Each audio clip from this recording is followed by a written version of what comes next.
Namaste. Good evening. Welcome.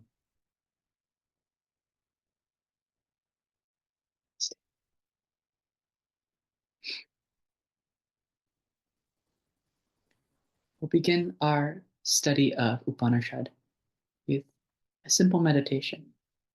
So, wherever you're at, come to the edge of the chair, aligning the body, head, neck, chest, and base to follow the natural curvature of the spine. What we're doing is contemplation. Comes from a root word meaning to cut off from our typical preoccupation with the struggle and worry of day-to-day life and reflect. Let the mind alight to something deeper, more lasting and fulfilling. And we find that revelatory wisdom presented in Upanishad as a medium to light up our minds. So just take a moment to let your eyes gently close. Find that alignment with your body. Hands resting on the knees or lap.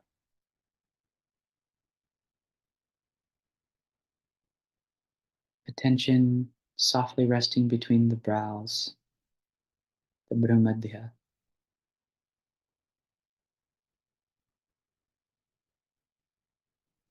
And give yourself permission to totally relax.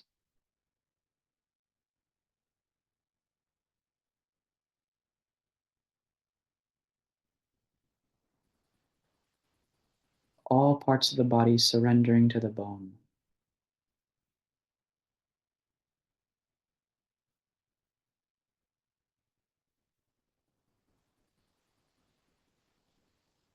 The inspiration of light from above, creating a soft lift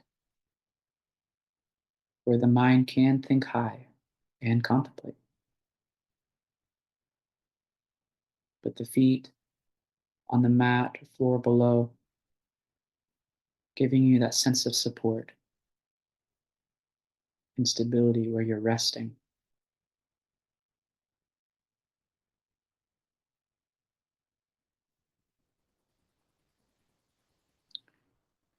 The journey the Upanishad has been taking us through is one of vertical illumination.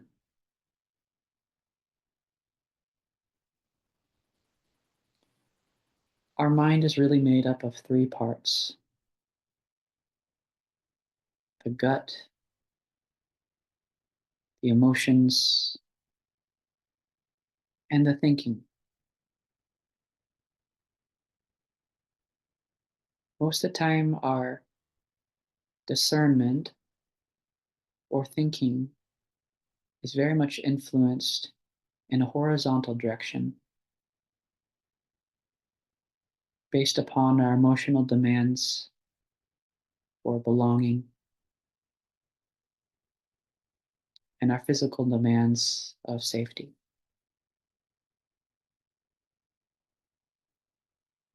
All this, in retrospect or a higher perspective, is perfect design.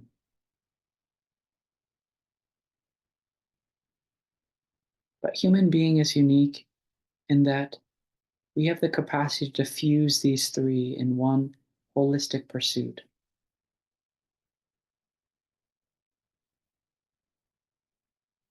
That instrument in Sanskrit is called the buddhi. Buddhi sattva, a pure mind.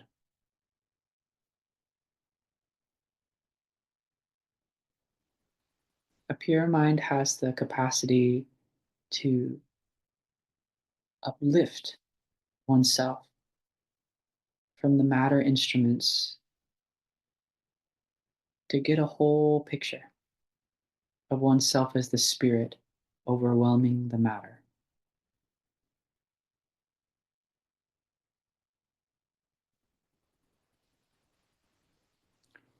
And this is what we are practicing in Panchakosha Viveka.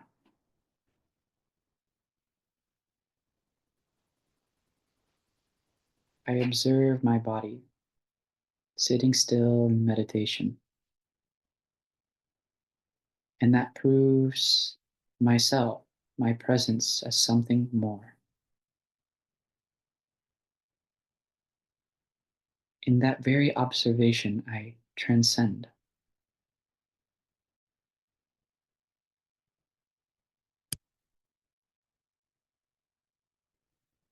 So just take a moment to sit with that, holding this body still,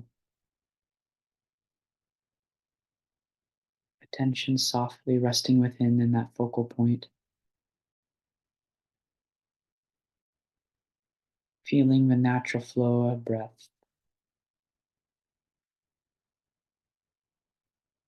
acknowledging your presence, your being.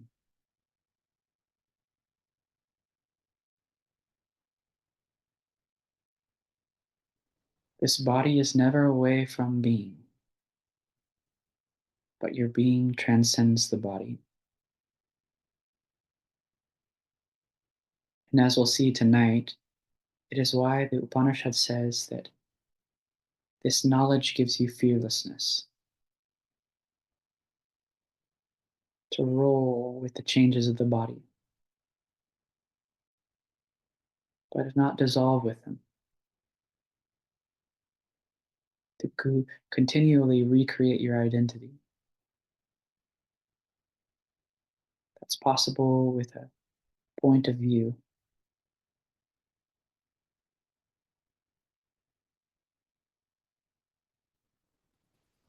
So feel your rootedness.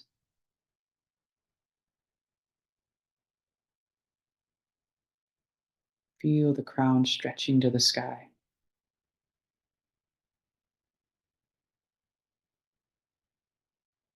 And feel that unique space between these worlds and the heart.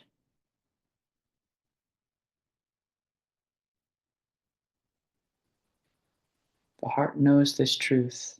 I am something more. And the heart is an integrated instrument of our primitive urges, our emotions, and our intellect. All three participating in the inquiry to truth.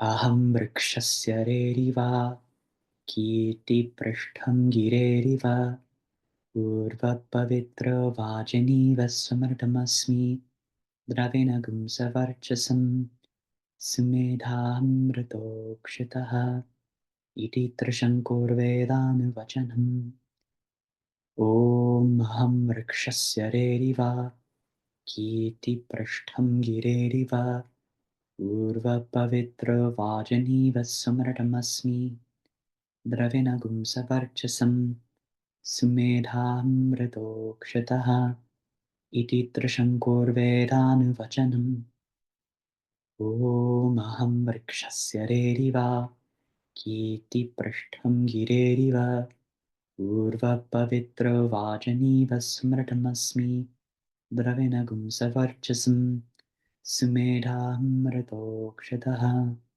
इति त्रिशङ्कुर्वेदानुवचनम् Aham. I transcend in that observation because aham, I am. Aham vrikshasya reriva. That I is like the root of the universe. The universe conceived as an incredible network, cosmic tree, the roots below and the shoots above, leading to flower and fruits. And its source is aham, I am. Kirti prishtham gireriva. The glory of that pure eye is like the peak of a mountain. Urva pavitro vajaniva samratamasmi. That eye is like the shining sun, high above and pure. untouched by the reflection below. Urvapavitro vajaniva smrtamasmi dravinagum savarchasam sumedha amritokshita. My nature's brilliance, intelligence.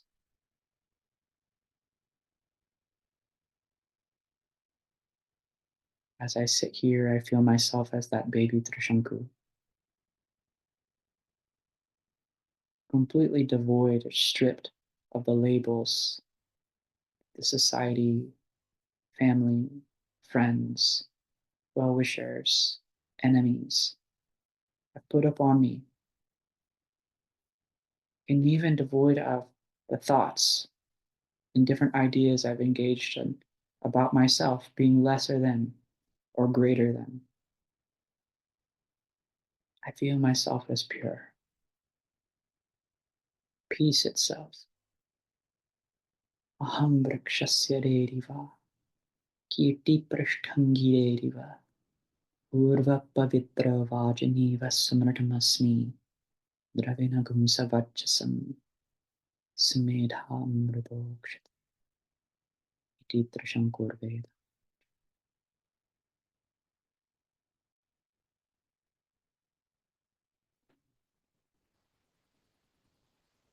Feel that soft breath, like the breath of a child, letting the whole body expand,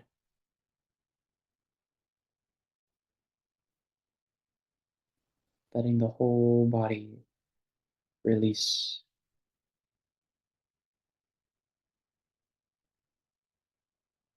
Breath merging to the space merging to the breath.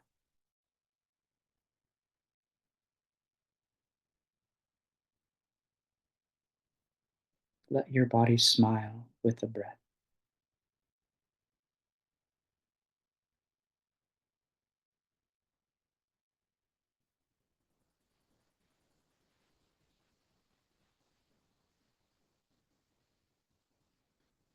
Om Sahana Vavatu Sahanau Bhunaktu Sahaviryan Karavavahi Tejasvinavadhitamastu ma Vishavahi.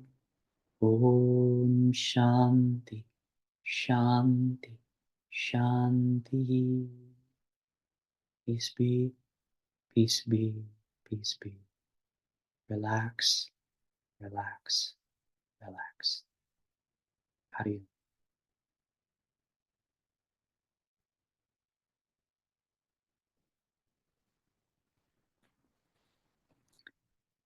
All right.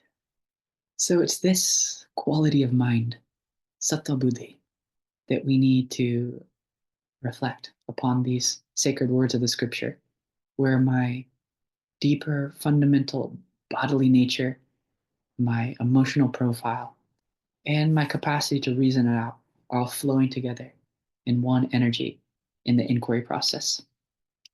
So, what we saw last week was the conclusion of the Panchakosha Viveka, special discernment with reference to 5 different places where we can get stuck in missing our bigger picture identity and getting hung up in our smaller self. Smaller self means the reflected self, the self which is embedded or woven around the matter of body, mind.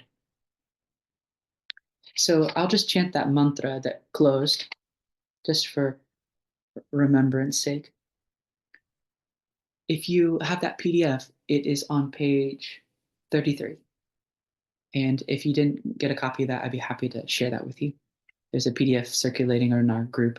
It's a very clear and simple translation of the text. So that's on page 33. Tasyesha eva sharira atma yaf purvasya tasmad va etasmad vijnanamayat anyontara atmanandamayaha tenaisha purnaha sava esha purusha vida eva tasya purusha vidatam anvayam purusha vidaha Tasya priyameva shiraha bodo dakshina pakshaha pramoda uttara pakshaha ananda atma brahma pucham pratishtha tadapyesha sloko bhavati. So here we talked about the final frontiers of matter.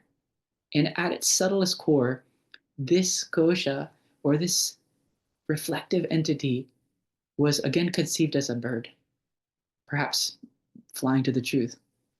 And this bird, made up of these parts, Shiraha, has priyam at its head. We saw priyam means that soft tickling of, may I have this, the heart of desire. The right wing moda was coming in closer contact with that. Then pramoda, the left wing, was making unity with that object of desire. Ananda Atma, and the incredible pleasure we get as a result of having our desire fulfilled. Brahmapucham pratishtha. But what is the heart of this? Brahman. The being. Being is the very heart of this Anandamaya Kosha. Why is that a problem? Why is it called a kosha? It's called a kosha because we miss that big vision. We miss that in every pleasure of every degree that we get, it has a common source. And as we're going to see, it's that very source which makes all creatures have the desire to even take a breath, to have that lust for life, to even want to protect the body. It's this Brahman, or the source, which gives us that great joy. So that's a very positive affirmation in the negation of all these matter constituents, is that there is a foundation, and the word for that Upanishad's bringing is Brahman. Now, let's see what Rishi advises as we continue. This is on page 34 in the PDF. This is what's known as Satkarivada, which means that we feel that there is such a thing called existence. And it's not useless. In fact, it provides all use. Existence. The word for that is Sat. Sat. Existence. So now it's our chance to chant and bring in our voices and weave this identity tool with the Upanishad. This is also how we integrate our mind and make our mind more available for contemplation, is through speech. I hear the word, that word impacts upon me, and my word is united with the text. So I'll chant it, and you can repeat after me. Asanneva sabhavati.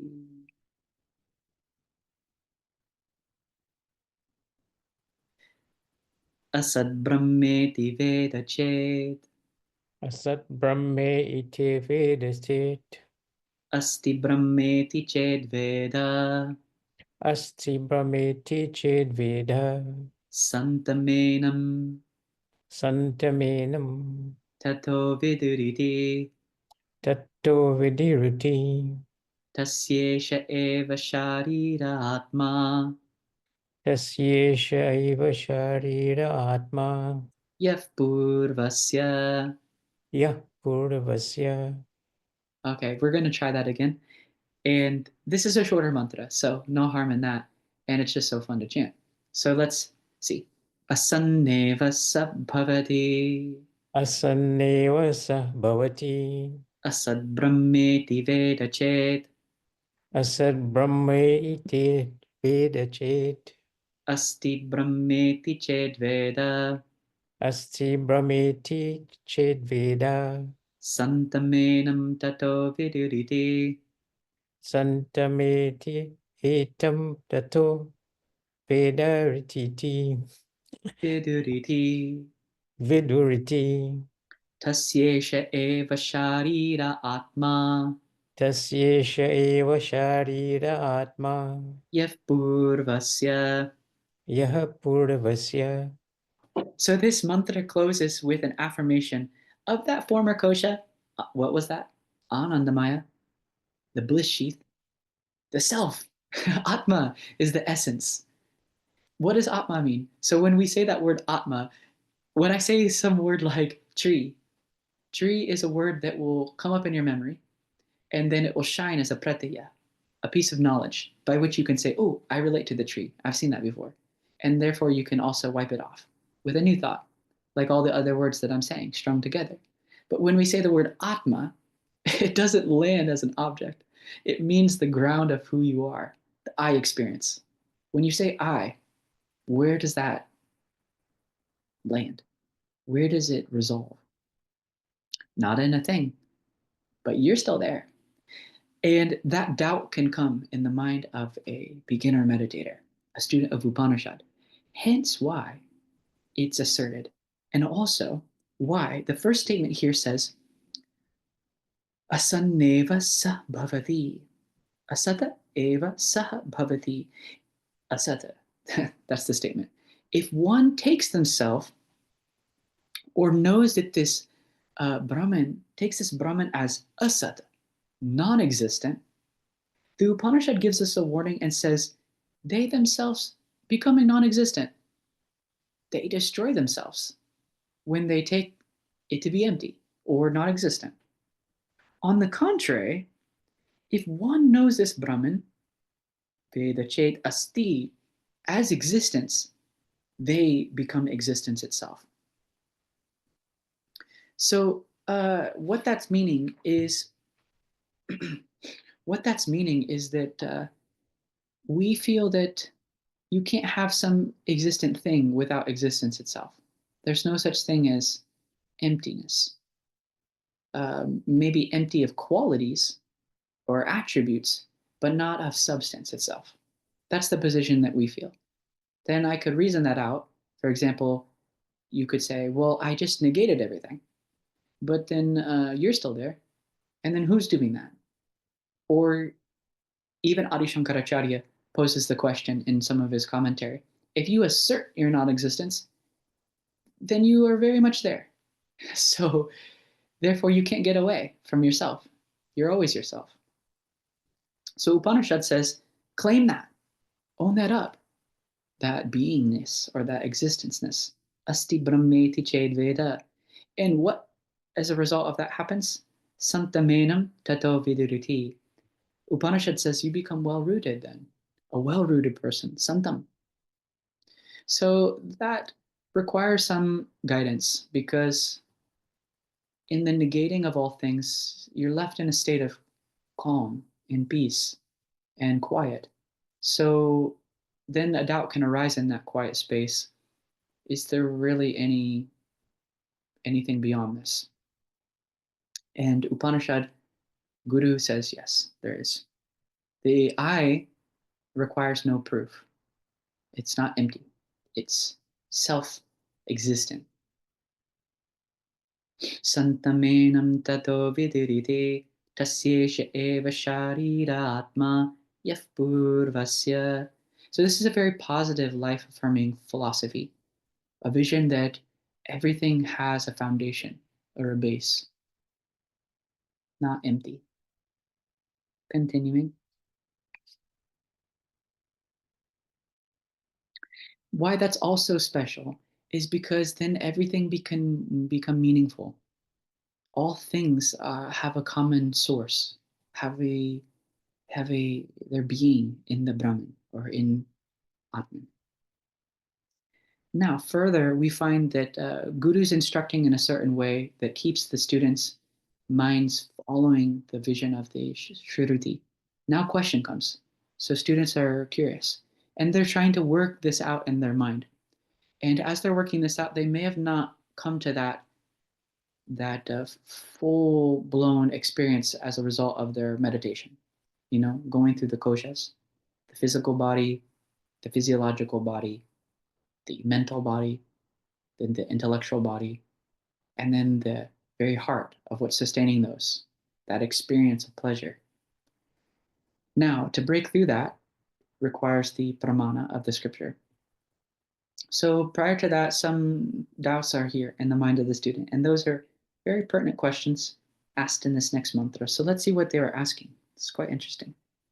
This may be our question too. It's really nice to read the student's question because it also may be very much a part of our question. So that's interesting. The human mind, our contents are varying, but the structure of the mind we're sharing. So the questions can be very close in the minds of human beings. So I'll chant this, and then you can repeat after me.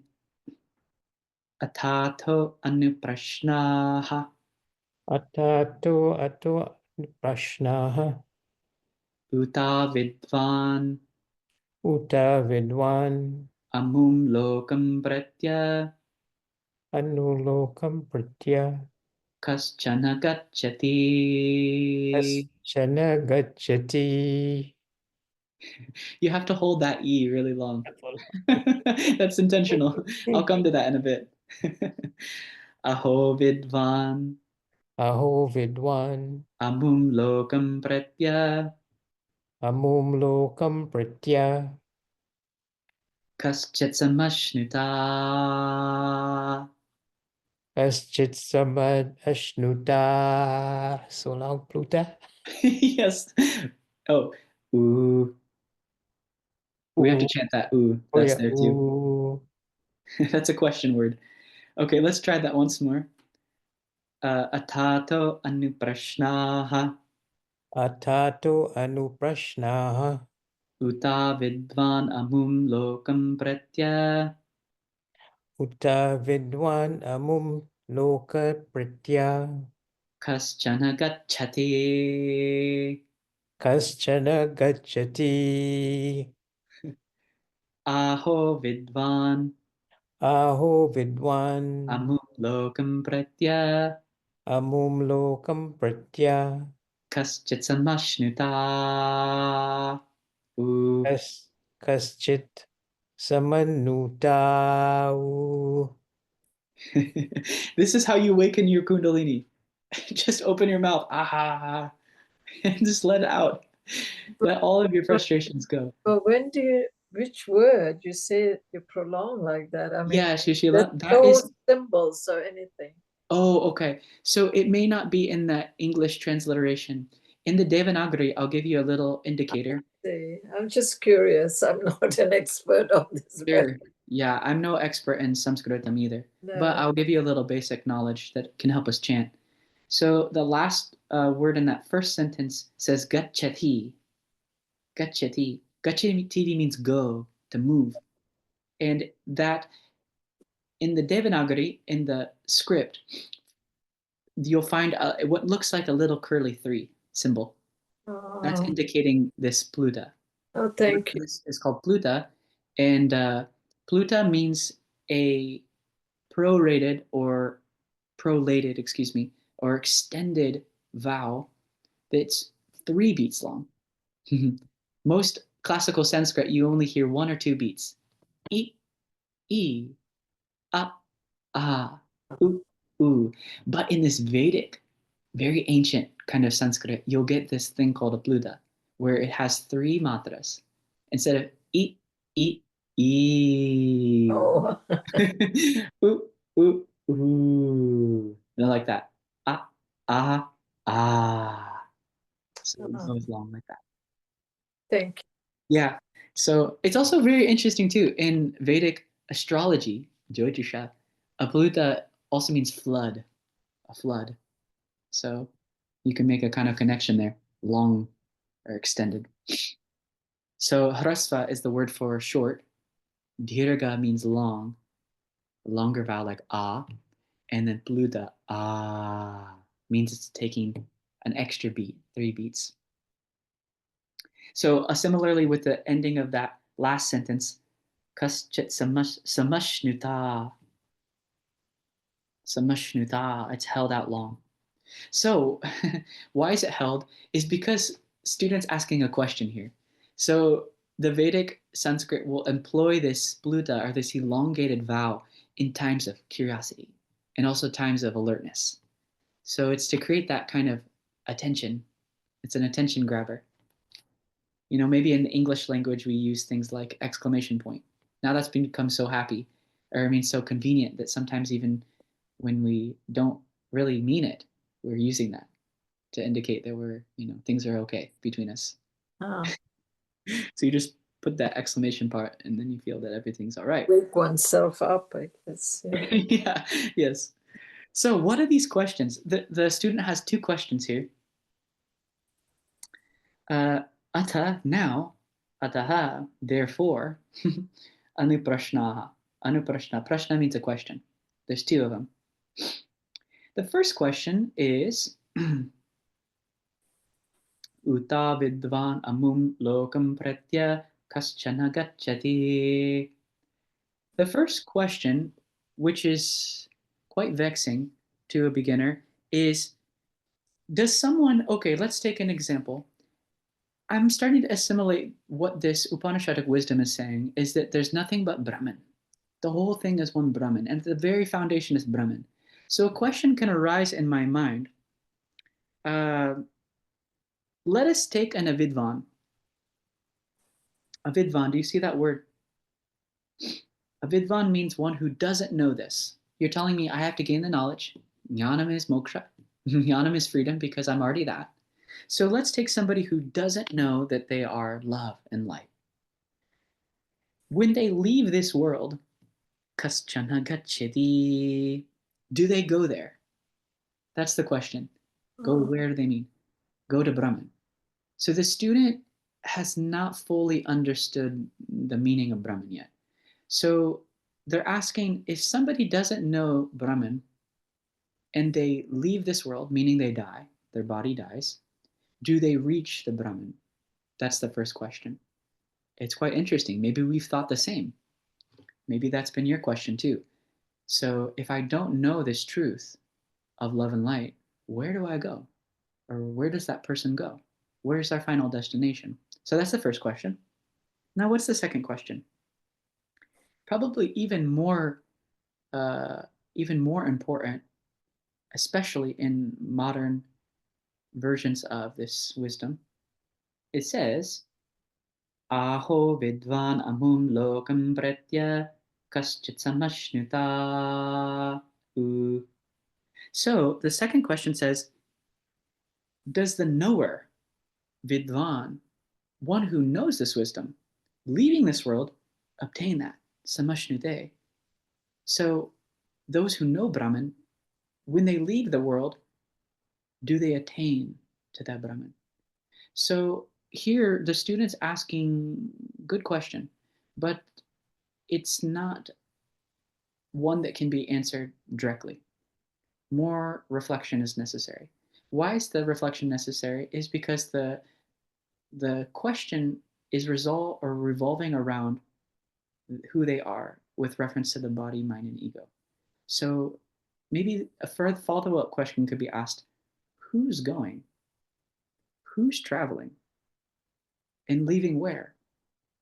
And what we were seeing is the Upanishad was showing us that the destination and the one doing the destination at their both source are the same Brahman. So student hasn't fully gotten that holistic experience where the knower, the known, and the process of knowing, that triputi jnanam collapse into aparoksha jnanam, the immediate experience of I am. Why this is also important question and worth reflecting upon is because let us pose this idea. If everything is already Brahman, does it really matter knowing this? That question can come. That kind of doubt that if you're saying that everything is Brahman, then what's the point? There's nothing to do. Yeah, that's true. There's nothing to be. Yeah, that's true. You're already that. But Upanishad says, yeah, it does matter.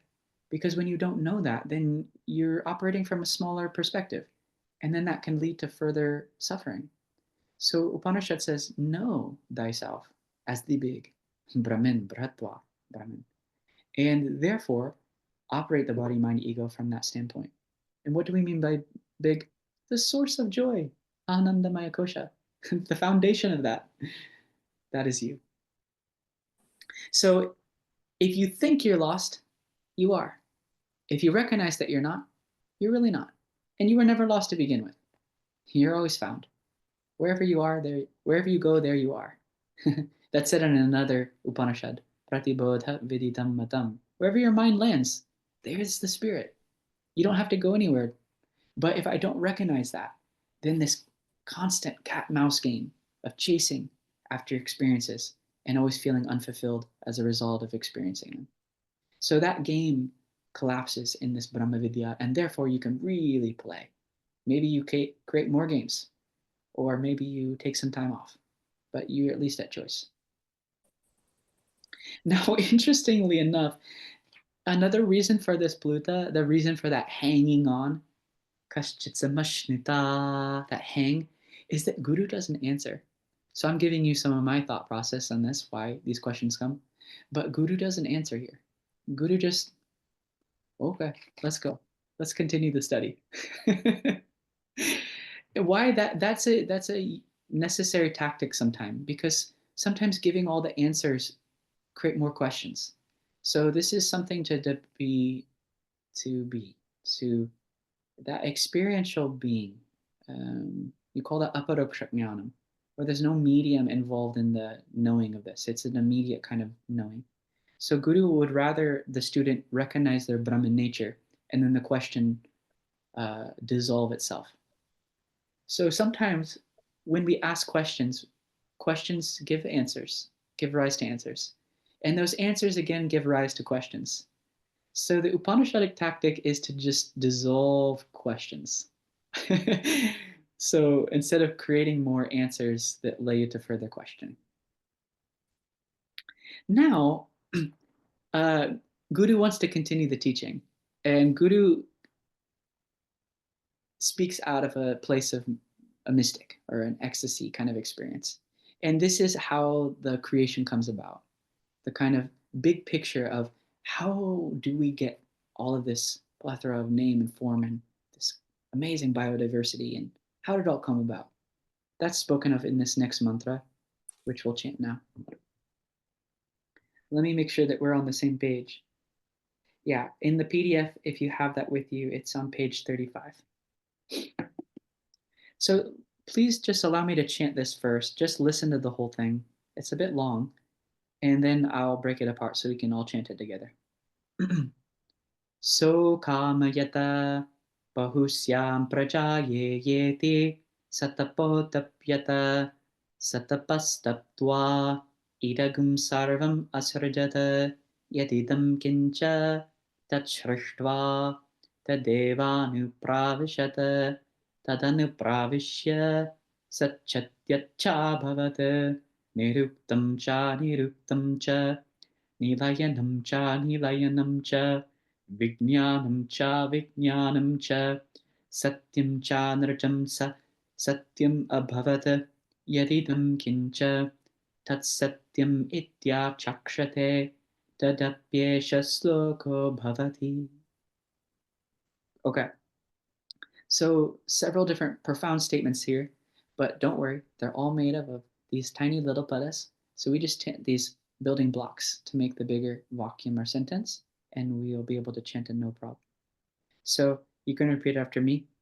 So kamayata So kamayata bahusyam bahusyam prajayeti. prajayeti. Now, why also is this so awesome to chant this? Is you are literally singing your anthem. This is your glory song. Right now, what we just said was, if I can put it into personal language, I desired. May I become the many. Many from the Okay. Satapodapyata satapastaptva idagum sarvam asrijata yadidam kincha yadidam kincha tachrishtva tat srishtva tadeva tadeva anupravishyata anupravishyata tad anupravishya Tanu pravya Satchatyaccha bhavat satya bhavat niruktam cha niruktam cha aniruktam cha anirudham cha nilayanam cha nilayanam cha anilayanam cha anilayanam cha vijnanam cha vijnanam cha avijnanam cha avijnanam cha satyam chandratam satyam cha amritam anritam cha cha satyam abhavat satyam abhavata yaditam kincha yadidam cha tat satyam tat satyam ityachakshate ityachakshate tadapyesha tadapyesha shloko bhavati. shloko bhavati. How did it feel to chant that? Was it a It positive feels experience for you? Two thumbs Feels up. good. It feels good. Yeah, it feels good. Okay. Heal thyself with the mantra. Feel that reverberation in your body. So kamayata. He saha akamayata. Desired. That I want you to just meditate on the whole rest of this week. The Brahman, saha means Brahman. That's what we were discussing, Brahman. Brahman means truth. Brahman means being. We saying being is I, the source or ground of who I am. And that being, out of its fullness and love and compassion and excitement, desires. That's a very important statement that we have to reflect on as spiritual people, that desire is fundamental to life. So there's no living without desire. Not possible. So, and it's at the very core of what spurs creation forth. So that means that desire is something so precious and so powerful. So as a human being, we have to reflect upon desire, what course and direction it's taking, how that desire is manifesting in our life. How do we wield such a power? And it's this very force which sends us to our ruination. And it's this very force by which we can create and manifest lands of love, lands of light. And this Brahman, yeah. What is Thomas, desire? namaste. Yeah, namaste. What does desire mean in this case? When you What does desire mean in this case? That's your question? Yes. Okay. Yeah, what desire means in this case is the capacity from joy to stir, to create some movement. Movement means two things arise. So in this case, this desire is a desire to create, a desire to share. Is this answering your question, or is there something more to it? Well, that kind of and he so we are speaking of Ishvara, right? Yeah, here we're speaking of Brahman. So Brahman expressing now becomes Ishvara. So yes, Ishvara. you're right in that sense. Mm-hmm. Okay, all right. Okay. Yeah. So Ishvara means all potentiality. And where is that rooted in? Consciousness, Brahman. So those are not two separate entities, but you're right in the sense that now we're talking about the whole cosmos. So yes, Bahusyam Prajayayeti. And Upanishad, so why we're even studying Upanishad is this gives us some access to something that would normally not be available for our own thinking process. So it's nice to just hear what our ancients were thinking. What revelation did they get? And they come to this vision that the creator or the source of creation says, Bahusyam Prajayayeti. Their desire is Bahu, Syam, Prajayeti. May I be born. Praja means to be born. May I be born and manifest as many. So even looking at it from that perspective, the very act of procreation is sacred now. It's not a sin, which some ideologies and religions are speaking of. This is the very heart of how things came about. There's a seed, there was a womb, and there was magic, and then things come out. So this is the way that our ancients envisaged the whole universe, as this relationship between point and circle and the magic that happens in the between. So Bahusyam Prajayeti, may I be many. Now, what did that Brahman do? Satapo tapyata satapastaptva. That Brahman, it seems, performed tapas. Tapas we normally think of meaning like spiritual practice or creating heat or energy.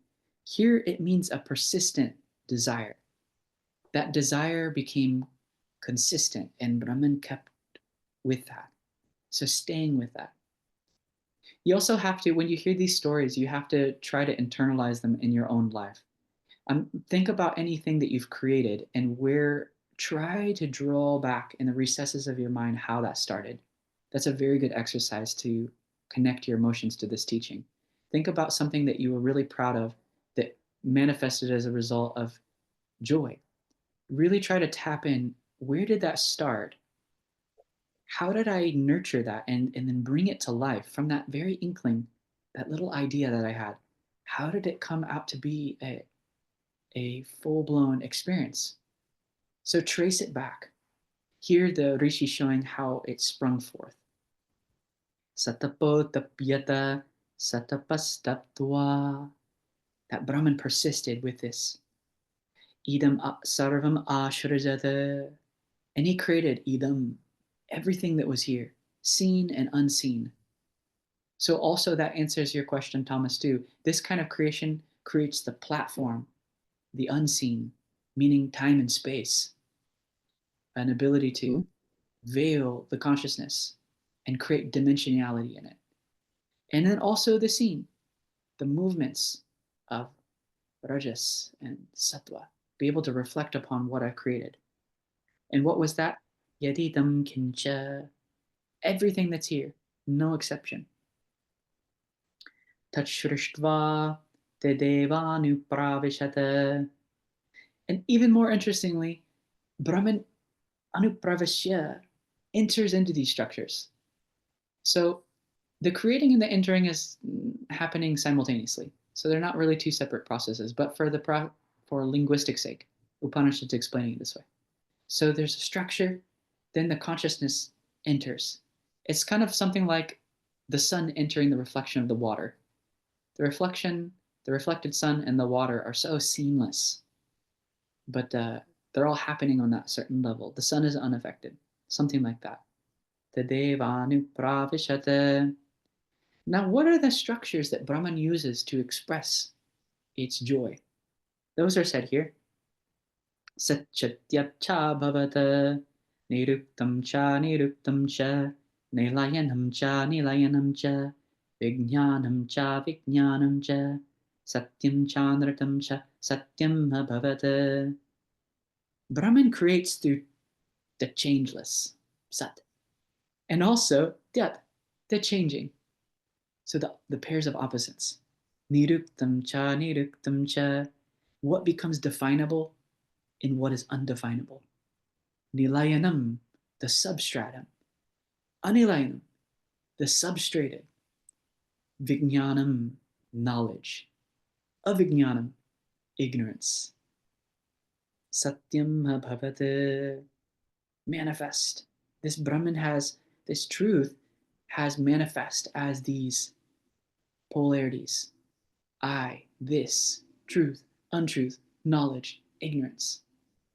So that's amazing. That shows us that even bad is necessary. Even avidya, ignorance, is necessary.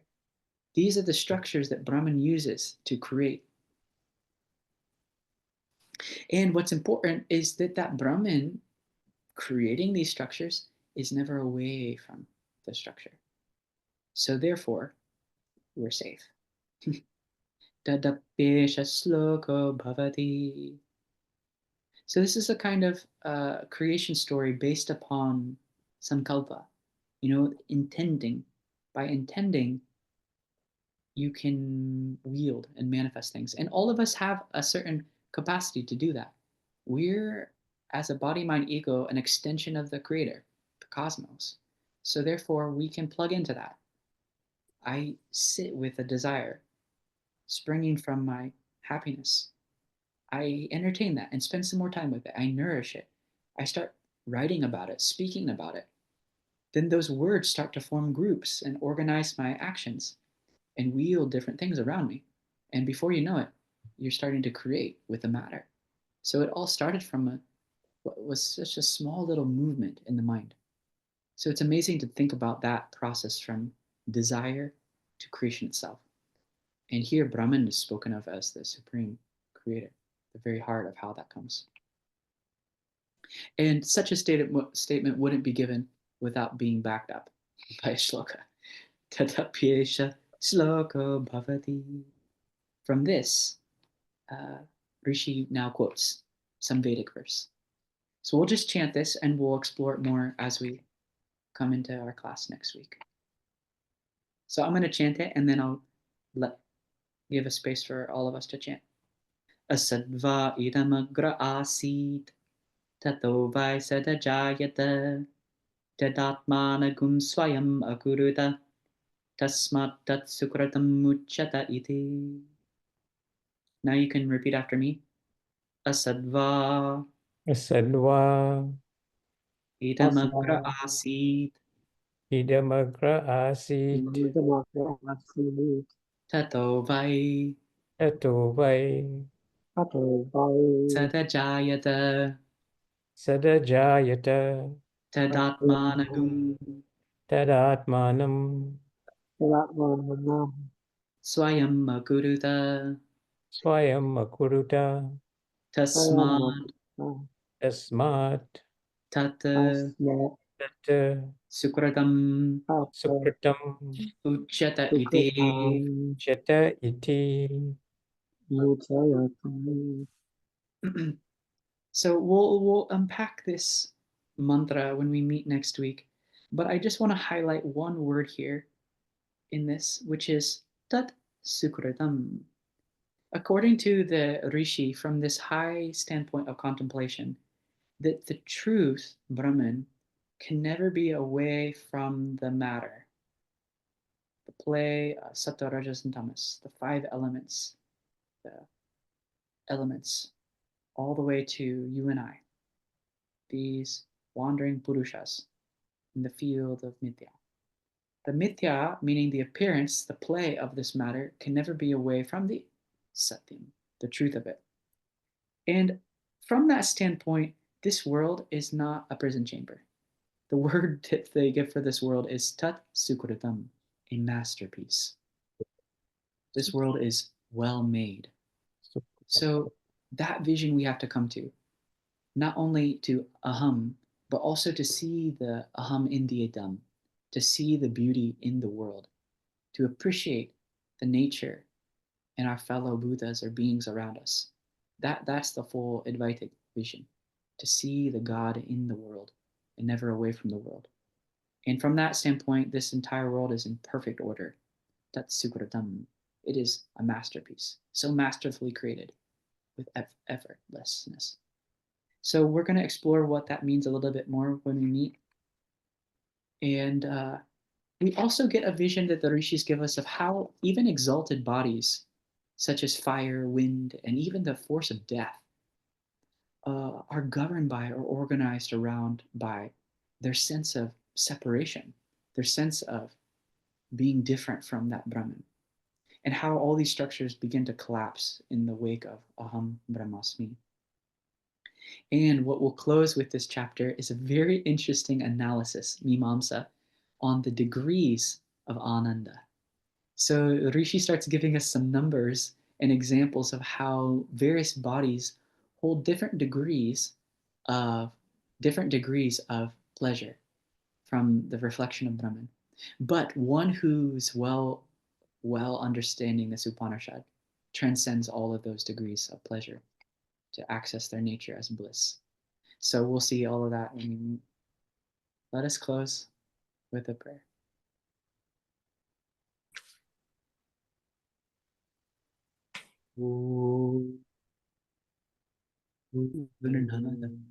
Purnamidam Purnat Purnamudachyate Purnasya Purnamadaya Purnamevavashishyate. Om Shanti Shanti Shanti. Hari Om Shri Guru Pyo Namaha. Hari Om. Hari Om.